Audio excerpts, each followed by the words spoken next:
आप सभी का स्वागत है मेरे YouTube चैनल डिवाइन म्यूजिक में। बोलो दुर्गे माता की जय। आज मैं आपको दुर्गे माता की नवरात्रि की कथा सुनाऊंगी। आप सब ध्यान से सुनिएगा। अब मैं आपको व्रत की विधि बताऊंगी। दुर्गे माता के उपवास में व्रत का कोई नियम नहीं है। इसे एक समय भोजन करके या फलाहार करके रखा जा सकता है। प्रातः उठकर स्नान करके मंदिर में जाकर या घर पर ही नवरात्रों में दुर्गा माता का ध्यान करके कथा पढ़नी व सुननी चाहिए। कन्याओं के लिए यह व्रत विशेष फलदायक है। अगर सभी ये व्रत मन से श्रद्धा पूर्वक करें तो सभी मनोकामनाएं पूर्ण होती हैं और हमारे जीवन की सभी परेशानियां दूर होती हैं। श्री जगदम्बा की कृपा से विघ्न दूर होते हैं। कथा के अंत में बारंबार दुर्गे माता तेरी सदा ही जय का उच्चारण करते रहें। बोलो दुर्गे माता की जय। कथा प्रारंभ। बृहस्पति जी बोले, हे ब्राह्मण, आप अत्यंत बुद्धिमान, सर्वश्रेष्ठ और चारों वेदों को जानने वालों में श्रेष्ठ हो। हे प्रभु, कृपया कर मेरे वचन सुनो। चैत, अश्विन, माघ और आषाढ़ के शुक्ल पक्ष में नवरात्र का व्रत और उत्सव क्यों किया जाता है?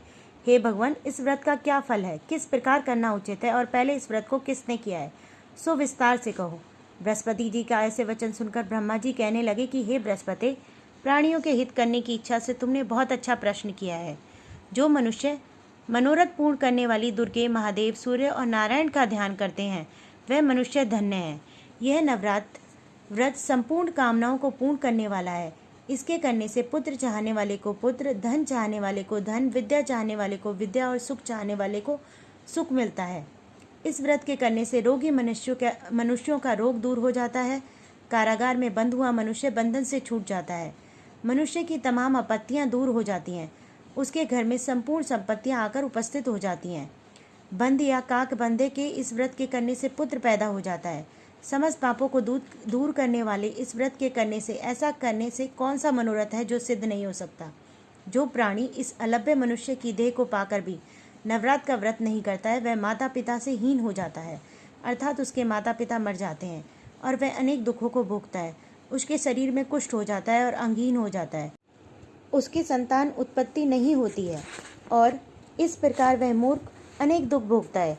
इस व्रत को ना करने वाला निर्दयी मनुष्य धन और धान्य से रहित होकर भूख और प्यास के मारे पृथ्वी पर घूमता फिरता है और गूंगा हो जाता है। जो साध्वा स्त्री भूल से इस व्रत को नहीं करती है वह पतिहीन होकर नाना प्रकार के दुख भोगती है। यदि व्रत करने वाले मनुष्य सारे दिन का उपवास न कर सके तो एक समय भोजन कर लें और उस दिन बांधवों के साथ उस नवरात्र व्रत की कथा सुने। हे बृहस्पति, जिसने पहले इस महाव्रत को किया है उसका पवित्र इतिहास मैं तुम्हें सुनाता हूँ। तुम सावधान होकर सुनो। इस प्रकार ब्रह्मा जी का वचन सुनकर बृहस्पति जी बोले, हे ब्राह्मण, मनुष्यों के कल्याण करने वाले इस व्रत के इतिहास को मेरे लिए कहो। मैं सावधान होकर सुन रहा हूँ। आपकी शरण आए हुए मुझ पर कृपा करो।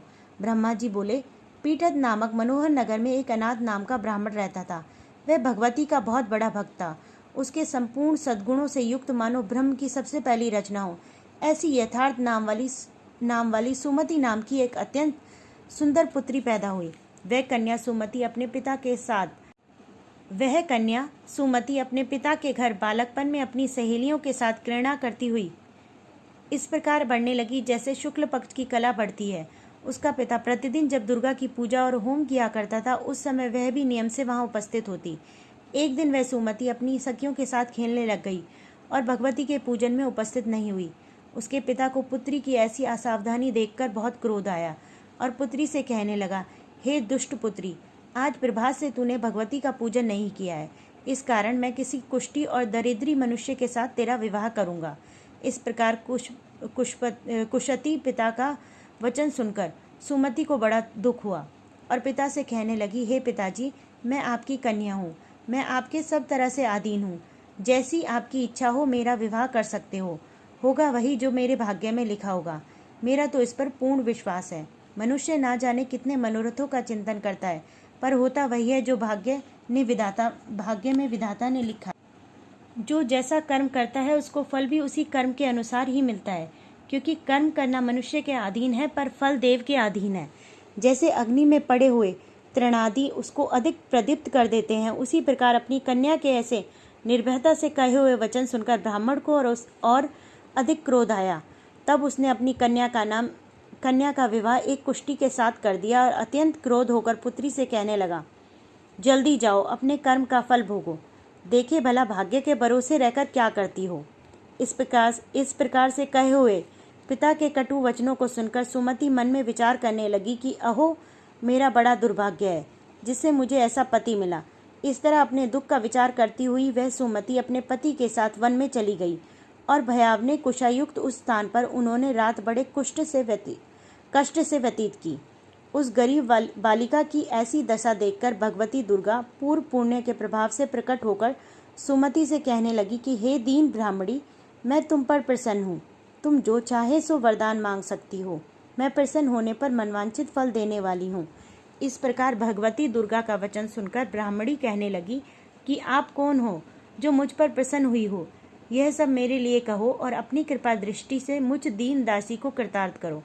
ऐसी ब्राह्मणी का वचन सुनकर देवी कहने लगी कि मैं आदि शक्ति हूँ और मैं ही ब्रह्म विद्या और सरस्वती हूँ। मैं प्रसन्न होने पर प्राणियों का दुख दूर कर उनको सुख प्रदान करती हूँ। हे ब्राह्मणी, मैं तुझ पर तेरे पूर्व जन्म के पुण्य के प्रताप से प्रसन्न हुई हूँ। तुम्हारे पूर्व जन्म का वृतांत सुनाती हूँ, सुनो। तुम पूर्व जन्म में निषाद भील की स्त्री थी और अति पतिव्रता थी। एक दिन तेरे पति निषाद ने चोरी की। चोरी करने के कारण तुम दोनों को सिपाहियों ने पकड़ लिया और ले जाकर जेल खाने में कैद कर दिया। उन लोगों ने तेरे को और तेरे पति को भोजन भी नहीं दिया। इस प्रकार नवरात्र के दिनों में तुमने ना तो कुछ खाया और न जल ही पिया। इसलिए 9 दिन तक नवरात्र का व्रत हो गया। हे ब्राह्मणी, उन दिनों में जो व्रत हुआ उस व्रत के प्रभाव से प्रश्न होकर तुम्हें मनवांछित वस्तु दे रही हूँ। तुम्हारी जो इच्छा हो सो मांगो।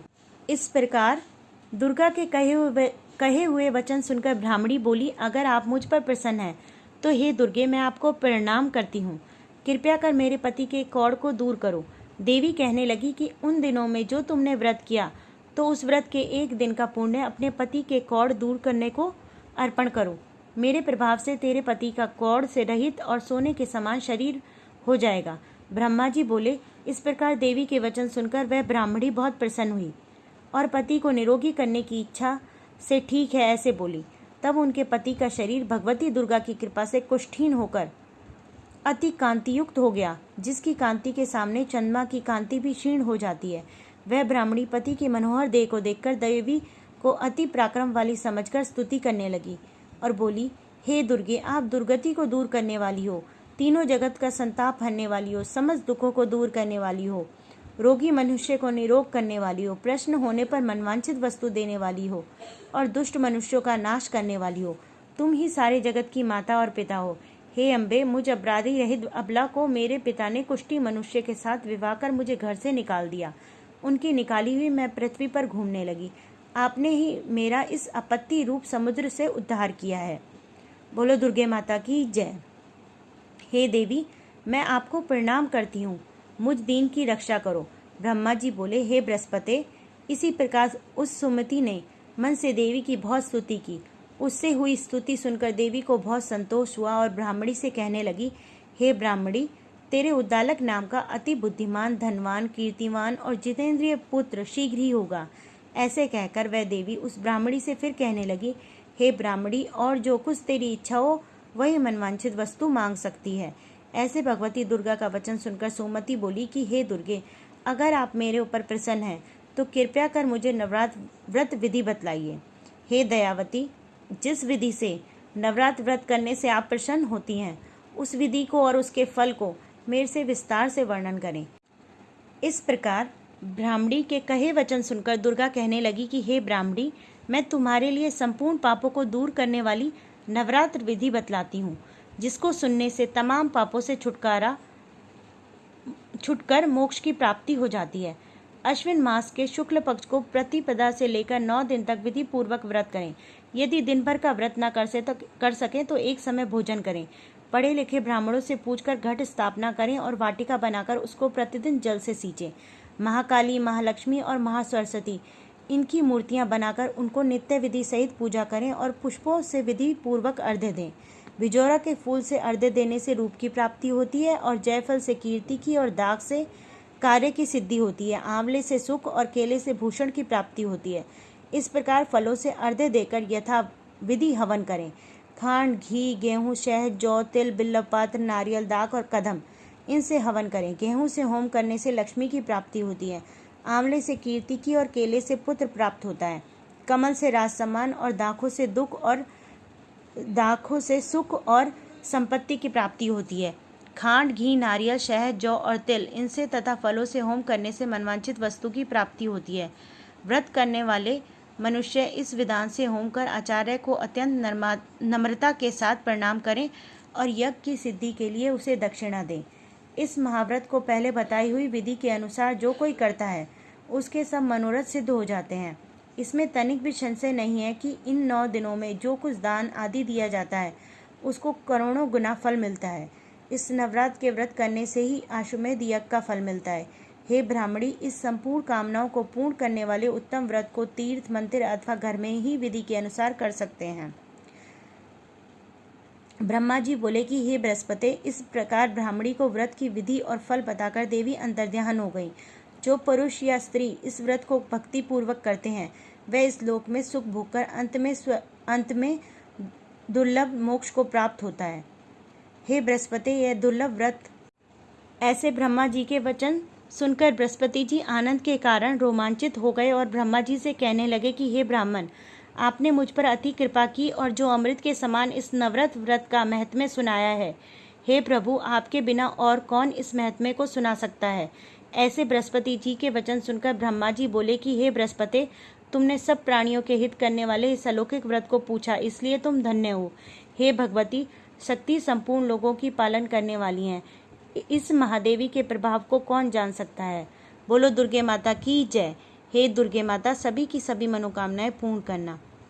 और इसके बाद दुर्गे माता की आरती करें। ऐसे ही सभी प्रकार के व्रत और कथा त्योहारों की जानने के लिए मेरे YouTube चैनल को लाइक और सब्सक्राइब करें। धन्यवाद।